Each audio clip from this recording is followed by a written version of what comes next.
ಹೊಳಲ್ಕೆರೆಯ ಭದ್ರಾ ಮೇಲ್ದಂಡೆ ಕಾಮಗಾರಿ ಆರಂಭವಾಗಿ ಇಲ್ಲಿಯವರೆಗೆ 15 ವರ್ಷ ಪೂರ್ಣಗೊಂಡಿದೆ. ಆದರೂ ಬರದ ನಾಡಿಗೆ ನೀರು ಹರಿಸದೇ ಇರುವುದು ನಮ್ಮ ದೌರ್ಭಾಗ್ಯ ಎಂದರು. ಹೌದು, ಬರದ ನಾಡಿಗೆ ನೀರು ತರುವ ಮಹತ್ವಾಕಾಂಕ್ಷಿ ಯೋಜನೆ ಭದ್ರಾ ಮೇಲ್ದಂಡೆ ಕಾಮಗಾರಿ ಆರಂಭವಾಗಿ ಇಲ್ಲಿಯವರೆಗೆ 15 ವರ್ಷಗಳು ಪೂರ್ಣಗೊಂಡಿವೆ.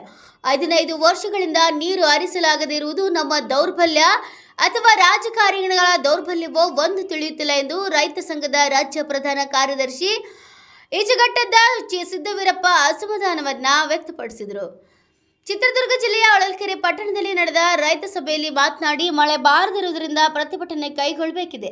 5,300 ಕೋಟಿ ಹಣವನ್ನು ವರ್ಷ ಕಳೆದರೂ ಬಿಡುಗಡೆ ಮಾಡಿಲ್ಲ ಎಂದು ಆಕ್ರೋಶವನ್ನು ವ್ಯಕ್ತಪಡಿಸಿದರು. Suresh Belagere, NKSTV4 news bureau, Chitradurga. Bhadra ಮೇಲ್ದಂಡೆ ಕಾಮಗಾರಿ ಶುರುವಾಗಿ ಹೀಗೆ 15 ವರ್ಷಗಳು ಪೂರ್ಣ ಆಯಿತು.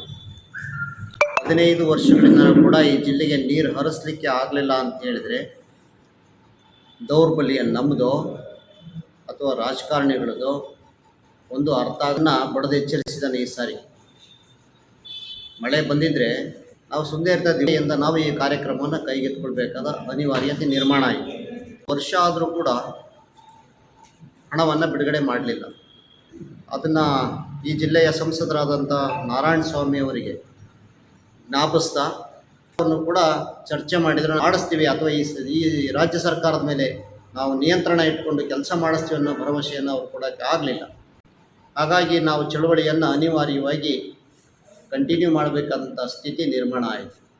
ಅಲ್ಲಿ 15 ವರ್ಷಗಳ ಅವಧಿಯಲ್ಲಿ ಎಲ್ಲ ಪಕ್ಷಗಳು ಕೂಡ ಆಡಳಿತವನ್ನು ಕರ್ನಾಟಕದಲ್ಲಿ ಕೊಟ್ಟರೂ ಕೂಡ ನೀರು ಮಾತ್ರ ಕೊಡಲಿಕ್ಕೆ ಸಾಧ್ಯ ಆಗಲಿಲ್ಲ.